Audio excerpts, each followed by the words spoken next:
Purdy on Sunday against the Eagles, another fourth quarter comeback in the playoffs for Brock Purdy. Colin, wouldn't you know it? He is now 5-1 in his career in the playoffs. Yes. Colin, that's more wins than Lamar Jackson and Cam Newton in the postseason. I know Cam Newton's not going to take that well. Also, his 5 wins tie Jared Goff, Rivers, and Burrow. Yeah. He's third all-time, in 49ers playoff history in terms of wins. Go ahead. The one thing I'll say about Purdy, whereas Lamar Jackson, there are times he visually looks tight in the playoffs.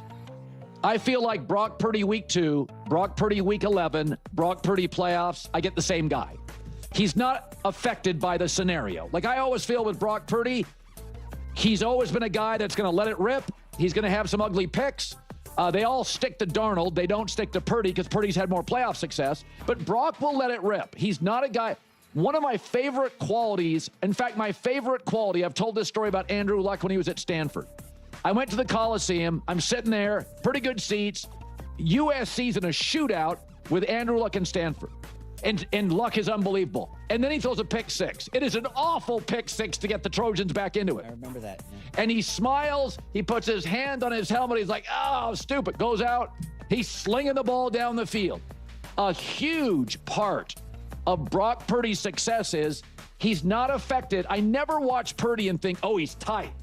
He just, it could be good parenting. It could be confidence, whatever it is. The kid likes to let it rip. That's one of the Darnold quotes. Darnold's always like, hey, man, you do your prep, you let it rip. And that's what I totally respect about Brock. So it's interesting. A lot of people are going to say, well, wait a sec. Jay, you're forgetting Brock had a second loss against the Eagles. That's not technically a loss. Remember, he got injured with the shoulder in the first quarter. That doesn't count as a loss on your ledger. The one loss is the Super Bowl. Yeah. And he didn't lose that. He drove them down the field in overtime for points. I mean, at some point, we got to start giving Brock Purdy his flowers. I know everybody loves Dak Prescott, and Dak is a top 5, top 10 quarterback. I think Dak Prescott, 2 playoff wins.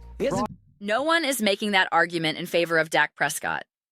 Only, Dallas Cowboys supporters. I would select Brock Purdy over Dak Prescott, without a single doubt, every single time. The entire narrative surrounding Dak Prescott, if anyone is genuinely choosing Dak Prescott over Brock Purdy, it's purely prejudice, along with media favoritism towards the Cowboys, which is strange because it's not as though the 49ers fan following is insufficient. They are definitely not lacking.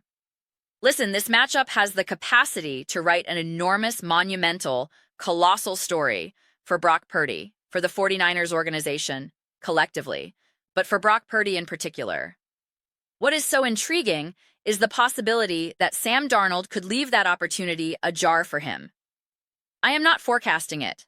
I am not stating he will, but I discussed this previously. Sam Darnold still has something to prove. He still needs to validate himself. And if he does leave that door open, then you have Brock Purdy in a less than ideal scenario, facing a formidable defense, and the question becomes, what is he capable of accomplishing? What can he possibly do? A 49ers supporter made this point, saying everyone always claims Brock Purdy is only effective with the Avengers around him, but they fail to recognize that Brock Purdy himself is the Avenger. Well, this is the game where he gets to demonstrate it. This is the game where he gets to confirm and solidify that notion. And it is simply an electrifying possibility. It is a thrilling possibility and a thrilling chance. And in many respects, it feels somewhat like a win-win scenario. Because if he does not succeed, people will still remark, hey, it was a fantastic season. Your defense was ravaged by injuries. No Kittle. And so on. So, justifications for a defeat are already embedded in the situation. And when you find yourself as a competitor entering that kind of environment, you perform with even greater freedom. You play even more relaxed. You get to perform even more uninhibited. They always say the most perilous opponent is the one with nothing to lose.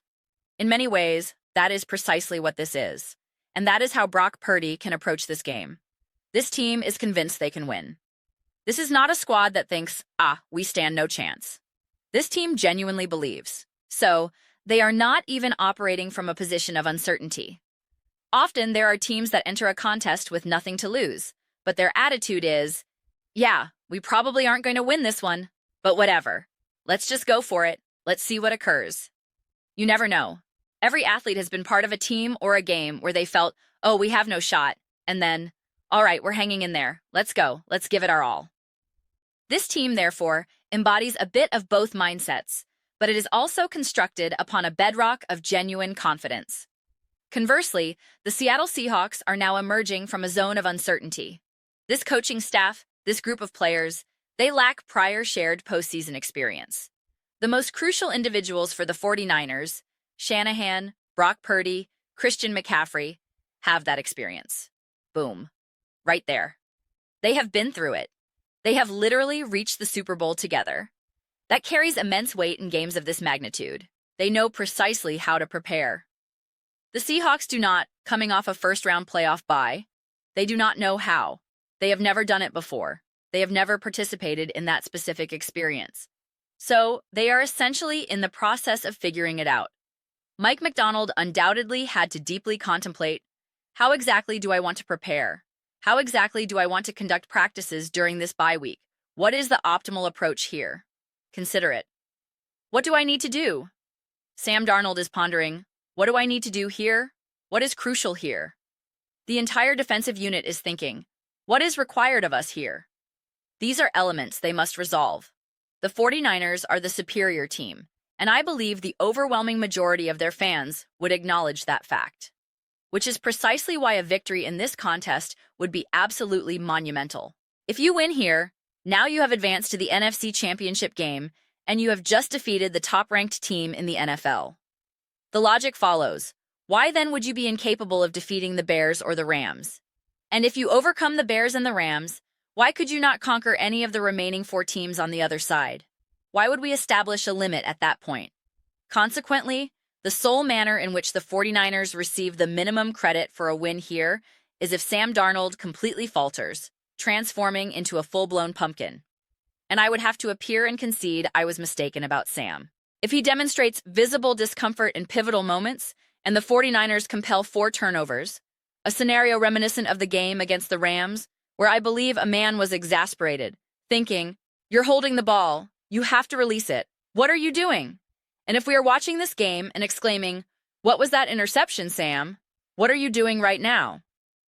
Barring such a scenario where we can legitimately attribute it to a poor performance by Sam Darnold. If the 49ers defeat the Seahawks under any other circumstances, it generates tremendous momentum, immense momentum.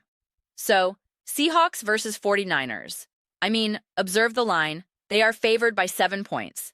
That is a considerable spread for a playoff game, and not during wildcard weekend. This is the divisional round. That has to be the largest point spread, I presume, for this weekend. They are not placing their faith in the 49ers. They do not believe in the 49ers. Therefore, when you achieve something that nobody believes you can, it becomes a profoundly significant affair. But those are simply my perspectives. I would be delighted to hear yours. What are all of your thoughts regarding the San Francisco 49ers? Do you believe they can defeat Sam Darnold and the Seattle Seahawks? Share your opinions in the comments section below. I read every single comment. So, whether you concur with me or challenge me, either way, let's engage in some dialogue. Let's have some spirited debates. But ultimately, let's simply enjoy ourselves. Please consider subscribing. We are cultivating an incredible community here, and I would absolutely adore having you as part of it. I aim to build something to which we all genuinely feel connected, something we are truly excited to belong to. I believe we are well on our path to achieving that. Please do not forget to give this video a thumbs up, as it significantly assists with visibility and the algorithm.